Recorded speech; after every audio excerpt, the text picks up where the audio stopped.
L'an dernier, j'ai reçu Clémentine Luzu sur le podcast qui nous avait parlé de portage. Et ça, c'était un épisode dans lequel moi, j'ai personnellement beaucoup appris. Alors, c'est sûr que j'ai eu envie de la réinviter et j'avais deux autres sujets que j'avais le goût d'explorer avec elle. D'abord, celui du développement de la motricité fine des tout petits et aussi le développement de l'autonomie à l'alimentation, donc manger avec les doigts, les verres, les couverts, les ustensiles. Mais en discutant avec elle, on a réalisé que ces deux sujets-là sont finalement intimement liés et seraient très intéressants à explorer en même temps. Et c'est comme ça qu'on va les aborder au cours de deux épisodes.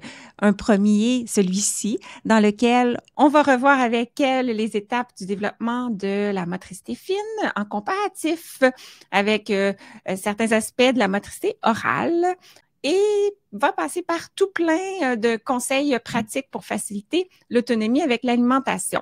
Et dans un deuxième, dans lequel on va plonger dans les cuillères, fourchettes, couteaux, les verres, les pailles, et qui va se conclure par des activités de motricité fine pour les tout petits, pour promouvoir la préhension de tous ces beaux outils-là. Alors, Clémentine, je vous rappelle que c'est une ergothérapeute avec plus de 15 ans d'expérience en pédiatrie. Elle est spécialisée dans l'accompagnement des parents et du jeune enfant. Elle est aussi formatrice, autrice et titulaire du compte sur Instagram Bébé s'éveille. Je vous souhaite une bonne écoute et on retrouve Clémentine dans quelques instants. Et juste au cas où ceci est ton premier épisode, Bouger pour grandir est conçu pour stimuler les réflexions et répondre aux questions des professionnels de la santé, de l'éducation et bien sûr des parents qui accompagnent les enfants dans leur développement moteur, mais pas que. Et moi, je m'appelle Josiane Caron-Santa, je suis ergothérapeute québécoise, canadienne, formatrice internationale dans le domaine du développement de l'enfant, autrice du livre Bouger pour grandir, le petit cousin du podcast et surtout passionnée de faire connaître la facette pédiatrique de mon métier, l'ergothérapie. Sans plus tarder, poursuivons avec l'épisode d'aujourd'hui. Mais d'abord, bonjour Clémentine. Bonjour Josiane, merci de ton invitation. Plongeons dans le sujet avec un mythe que tu voulais dissiper qui est peut-être assez surprenant. Oui, j'avais tout de suite envie de commencer avec toi sur le fait que l'autonomie avec les couverts, l'utilisation des couverts, c'est un apprentissage qui est très long, qui prend du temps et donc c'est tout à fait normal que les enfants, ils utilisent très longtemps leurs mains pour s'alimenter. Donc même si là, aujourd'hui, on va parler autonomie, utilisation des couverts, etc. On voulait quand même se rassurer tout le monde si parallèlement à cet apprentissage, pendant longtemps, les enfants, ils utilisent encore leurs mains pour porter l'alimentation à la bouche. C'est tout à fait normal et tout à fait intéressant comme apprentissage parallèle à l'utilisation des couverts. Tu es en train de nous dire que c'est bien correct qu'un enfant de 7, même 8 ans utilise encore ses doigts pour manger. Ouais, jusqu'à 7-8 ans, on va dire. C'est un peu l'âge où on considère que vraiment l'utilisation optimale des couverts est vraiment mature, cet âge-là. Donc jusqu'à cet âge-là, c'est tout à fait normal qu'à certains moments, dans des moments plus difficiles, des moments un peu de fatigue, etc., l'enfant, il continue à consolider finalement sa dextérité, sa motricité fine, en utilisant tout simplement ses doigts, en plus, comme je l'ai dit, d'utiliser les couverts. C'est bon de le dire, puis ça part bien l'épisode, puis je pense que tu avais une analogie aussi que tu voulais ajouter avec ça, vas-y. Et moi, j'aime bien expliquer aux parents, faire toujours un petit peu une image, utiliser d'autres exemples qui comprennent un petit peu. Et je prends le parallèle de la marche souvent pour expliquer que à partir de 12 mois, un enfant est tout à fait capable de marcher. Il va acquérir la marche entre 12 et 18 mois. Et les couverts, c'est un peu d'ailleurs la même tranche d'âge, on va dire. Ouais. Mais au final, l'autonomie, vraiment, la maturation complète, le fait de pouvoir être endurant, de pouvoir faire une balade, une randonnée, de marcher plusieurs kilomètres, de courir, sauter, etc. Mais c'est bien après l'âge finalement où il aura commencé à marcher. Et donc les couverts, c'est vraiment la même chose. C'est vrai qu'à partir de 12 mois, l'enfant, il peut utiliser des couverts. Mais avant qu'on s'attende à ce qu'il soit hyper efficace, endurant, performant, etc., c'est pas avant 7-8 ans. Mais en fait, ça me fait penser à ce qu'on explique souvent, simplement en lien avec le développement sensorimoteur qui prend 7-8 ans pour se consolider. Dans ton exemple de la marche que je trouve vraiment parlant, lorsque l'enfant commence à marcher aussi, c'est pas anormal qu'il revienne jouer au sol, qu'il se déplace à quatre pattes et tout ça. Donc, je trouve que c'est vraiment le fun, le parallèle qu'on peut faire avec l'alimentation. Et est-ce que ça continue de nourrir le corps de l'enfant au niveau sensoriel aussi quand il touche à sa nourriture puis qu'il explore des nouveaux aliments? Pour faire d'ailleurs un petit lien, avec, le précédent podcast qu'on a fait et la marche à nouveau où on parlait du portage. Bah, quand un enfant il acquiert la marche, c'est tout à fait, normal qu'il redemande à un certain moment d'être porté jusqu'à cet âge et donc pareil avec l'alimentation, c'est tout à fait normal aussi si on nourrit son enfant. C'est vrai qu'on a parlé de l'autonomie découverte qui est à 7-8 ans, mais j'ai envie de dire pendant même presque toute cette période-là, mais au moins jusqu'à 4-5-6 ans en tout cas je trouve, et ben, c'est pas grave s'il y a des moments ponctuels, on va encore nourrir son enfant quand vraiment il est très fatigué, le soir, quand il est malade et cetera. Voilà, même s'il utilise des couverts, on peut encore être amené à donner à manger son enfant même, un petit peu tard, quoi. Bon point. Puis je nous ramène au sujet de manger avec les doigts. Il y a certainement un intérêt sur le plan sensoriel de pouvoir continuer à toucher à la nourriture, les textures, hein, pour apprendre à connaître les nouveaux aliments. Oui, complètement. Le fait finalement de continuer à manger avec les mains, comme tu l'as dit, ça va venir stimuler au niveau tactile, vraiment au niveau sensoriel, au niveau, de la motricité fine, vraiment la dextérité, voilà, tout ça, ça va se développer en étant directement au contact de l'alimentation plutôt que de passer par un intermédiaire, par le couvert. Ça va lui apporter beaucoup plus d'informations, sensorielles et donc ça contribue finalement à une meilleure utilisation en parallèle des couverts par la suite. Très intéressant. Et j'avais envie d'ajouter que lorsqu'on touche notre nourriture, lorsqu'on la manipule, ben, ça vient me permettre d'anticiper comment ça va se passer dans la bouche. Donc, je décode la texture, je décode est-ce que c'est dur, est-ce qu'il y a des grumeaux dedans, et je suis d'autant plus préparée pour utiliser les mouvements de ma langue et de ma mâchoire pour gérer cet aliment-là par la suite. Nous, comme adultes, on le fait avec les yeux. On voit l'aliment et soit qu'on le connaît déjà, mais on est capable facilement de faire des liens, des similitudes avec des aliments qu'on connaît si c'est un aliment nouveau. Et on a moins besoin des mains. Mais pour les enfants, c'est encore très, très, très aidant pour les aider à s'habituer à des nouveaux aliments. Ouais, complètement. C'est vrai que nous, on a Mm. un petit annuaire dans notre tête. On sait, Ouais. voilà, avec le visuel, on sait que, ben, par exemple, une courgette bien cuite, c'est vraiment très mou. Il va falloir peut-être mettre un peu moins de force que si c'est, un morceau de carotte, râpée et cetera. Alors que les enfants, ben, le visuel ne suffit pas. Ils n'ont pas encore notre expérience, notre catalogue aussi bien formé et pour bien discriminer, ils ont besoin de passer plus par le sens tactile et le toucher. Mmh. Tout à fait.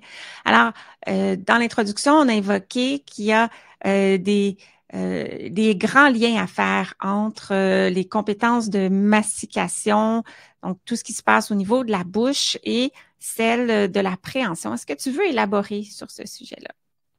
C'est intéressant pour les professionnels ou les parents qui nous écoutent d'avoir en tête que finalement, le développement de la motricité fine est complètement corrélé aux compétences de mastication. Et au fur et à mesure que la motricité fine vient s'affiner, s'améliorer, que la dextérité est de plus en plus importante avec des meilleures coordinations, et ben parallèlement, c'est la même chose au niveau de la mastication. Les mouvements de langue, la mastication s'affine, est plus endurante, plus efficace, plus performante, etc.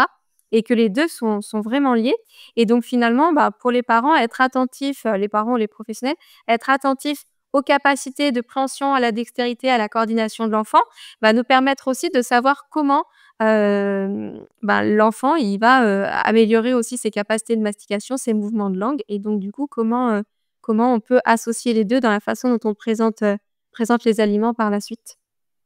Moi, ça m'aiderait que tu revises avec nous les différentes étapes par lesquelles l'enfant va passer dans son développement moteur fin entre 0 et 18 mois. Puis ensuite, je vais te reposer la question pour la motricité de la bouche. Donc, comment ça commence la motricité fine? À quel âge? On peut, mentionner en toute première étape le fait que la motricité fine, on est vraiment sur, une motricité réflexe avec notamment le réflexe d'agrippement. Quand l'enfant, on vient stimuler la paume de sa main, il va venir, refermer, mais du coup, au début, c'est quelque chose qui n'est pas forcément, volontaire. Petit à petit, ce réflexe, il va s'intégrer et on va voir des mouvements de fermeture, ouverture qui vont être vraiment, volontaires. Là, on parle parfois de prise, globale, de préhension globale avec toute la main, de prise, en râteau et puis, petit à petit, l'enfant, il va pouvoir, attraper les objets plutôt en prosupination. Donc c'est vrai qu'on passe de cette, préhension, voilà, en râteau, en prosupination et là, on va voir apparaître, l'opposition, du pouce et donc finalement la dissociation après des doigts avec notamment, petit à petit, le développement de la pince tripode avec les 3 premiers doigts jusqu'à vraiment la préhension en pince avec le pouce et l'index qui sont vraiment bien opposés et on va pouvoir attraper des petits objets et ça cette, étape-là, elle est acquise aux environs de 12 mois. Super. Puis, peux-tu nous faire un peu la même chose avec la motricité orale? Donne-nous les étapes à travers lesquelles l'enfant va passer. Oui. Alors au début, bah, c'est comme pour l'appréhension et tout le reste, on est vraiment dans une motricité, réflexe avec notamment, le réflexe de succion, mais il y a plein d'autres, réflexes comme, l'orientation, de la tête, pour venir chercher, le sein ou la tétine. Donc vraiment au début, on est dans cette motricité très réflexe, où l'enfant va avoir d'ailleurs tendance à sortir beaucoup la langue de la bouche. À cette même étape, c'est aux environs de 4 mois, l'enfant, il commence à beaucoup, mâchouiller comme il porte justement à la bouche avec ce réflexe, main-bouche. Il porte beaucoup de choses, à la bouche qu'il va venir, mâchouiller, écraser avec sa langue et cetera et petit à petit, la langue, elle va rentrer, dans la bouche et à partir de cette étape-là, ben, vraiment va se préciser, toutes les étapes de la mastication puisque vraiment la langue, elle va affiner ses mouvements dans la bouche, affiner la façon dont elle va, amener les aliments sur les dents, sur la mâchoire et donc finalement les mastiquer et ça se développe entre 6 et 12 mois. Et pour les outils? Oui, bah, c'est vrai que l'utilisation des outils comme, les cuillères, la fourchette et ben, ça va se développer en même temps que les compétences de préhension. Donc au début, on l'a dit, avec la prise, en râteau, la prise globale ou palmaire et ben, on va attraper à pleine main cette fameuse cuillère, ou fourchette et puis petit à petit, quand la prosupination, va se développer, ben, l'enfant, il va verticaliser finalement l'outil dans sa main et avoir une préhension plus fine, notamment quand il va commencer à opposer son pouce, opposer ses doigts et avoir, cette préhension beaucoup plus, digitale et donc affiner l'utilisation, des couverts. Très intéressant ce survol-là des étapes. Et là, ce qui pourrait être intéressant, c'est peut-être de parler de concret. Donc, à chacune de ces étapes-là, dans le fond, quel type de nourriture on devrait donner, quel type de matériel on peut utiliser pour stimuler, quel type de couvert, de verre. Et par couvert, pour nos Québécois, je parle d'ustensiles. Alors, comment on accompagne l'enfant dans le développement autant de son alimentation, mais de son autonomie aussi par rapport à celle-ci? Oui, donc on peut d'abord parler de la motricité fine, du développement de la motricité fine et faire en effet le lien avec la mastication. D'abord, on peut préciser qu'à partir de 4 mois, l'enfant, il a ce réflexe main-bouche et que naturellement, il va apporter les objets, donc tout ce qui est non alimentaire, mais aussi tout ce qui est alimentaire à la bouche et que c'est très intéressant. Cependant, entre 4 et 6 mois, au niveau de l'alimentation, c'est peut-être un petit peu trop tôt pour, qu'il puisse manger les morceaux tout seul, notamment par rapport au contrôle postural, au fait qu'il n'a pas un contrôle postural suffisamment important, il tient pas assis, et donc c'est vrai que ce serait dangereux de le laisser porter des aliments à la bouche sous forme de morceaux. Donc on peut le laisser en revanche à cet âge-là, entre 4 et 6 mois, si on voit qu'on est sur un enfant qui a vraiment cette envie de porter beaucoup de choses à la bouche, y compris son alimentation, on va plutôt le présenter sous forme de purée et lui proposer avec des couverts adaptés, avec des manches très courts, des gros manches et on va nous mettre, la purée dans la cuillère parce qu'il a pas des coordinations suffisamment, efficaces et c'est ce qu'on appelle parfois des cuillères pré-remplies. Donc nous, on va pré-remplir la cuillère, on va laisser l'attraper parce que pour le coup, les capacités de préhension, sont là. Il va attraper la cuillère, il va porter à la bouche avec ses coordinations, ce réflexe, main-bouche et il va pouvoir commencer à s'alimenter de façon autonome, mais ce sera pas des morceaux. Et puis petit à petit, il va pouvoir commencer à apporter vraiment de l'alimentation avec un peu plus d'efficacité pour vraiment se nourrir, on va dire, donc aux environs de 6 mois. Et donc là, où je voulais faire le lien avec l'alimentation, c'est qu'à cette période-là, il y a quelque chose qui est un peu contre-intuitif où les parents, ils ont tendance, quand je rencontre moi en tout cas, dans ma pratique, à vouloir d'abord proposer des petits morceaux et petit à petit se dire: «Bah, on va faire, grandir les morceaux». Alors qu'en réalité, à 6 mois, l'enfant, il est vraiment dans une prise globale, une prise palmaire et donc il va falloir lui proposer plutôt des gros morceaux quand on veut, privilégier en tout cas l'alimentation un petit peu autonome et le fait de pouvoir laisser l'enfant explorer par rapport à tout ce qu'on s'est dit précédemment, de manger avec les mains et cetera. Donc vers 6 mois, on va plutôt proposer des gros morceaux que les mouvements, de la langue va rentrer, va écraser au palais et que là, l'enfant, on va pouvoir lui proposer des morceaux pour que vraiment il puisse manger en autonomie, quand normalement il a suffisamment acquis de contrôle postural et qu'il peut rester, assis le temps d'un repas. Donc parfois, pour certains enfants, c'est vrai que c'est décalé par rapport à l'âge de 6 mois. Mais pour les premiers enfants, on va dire que c'est à partir de 6 mois. Et donc c'est tout à fait corrélé aux capacités de mastication où l'enfant justement, il a pas des mouvements de langue où il va pouvoir porter vraiment les morceaux sur les côtés, les écraser avec la mâchoire, mais il va plutôt les écraser au palais. Donc il va falloir des gros morceaux fondants et donc ses capacités de préhension, ce sont toujours les mêmes. Par contre, on est sur, entre 4 et 6 mois, ça évolue pas énormément. On est toujours sur des prises palmaires globales et donc on va proposer plutôt des gros morceaux, à l'enfant. OK, ça, c'est intéressant parce que d'emblée, on pense à l'alimentation autonome plus à partir de 12 mois, quand la pince arrive, on sort les petits morceaux parce qu'on peut avoir peur de l'étouffement, de donner des petits morceaux avant. Tu pourras peut-être élaborer là-dessus dans un contexte de DME où on commence plus tôt, mais avec les gros morceaux, justement. Oui, tout à fait. C'est exactement ça, donc notamment la DME, diversification menée par l'enfant.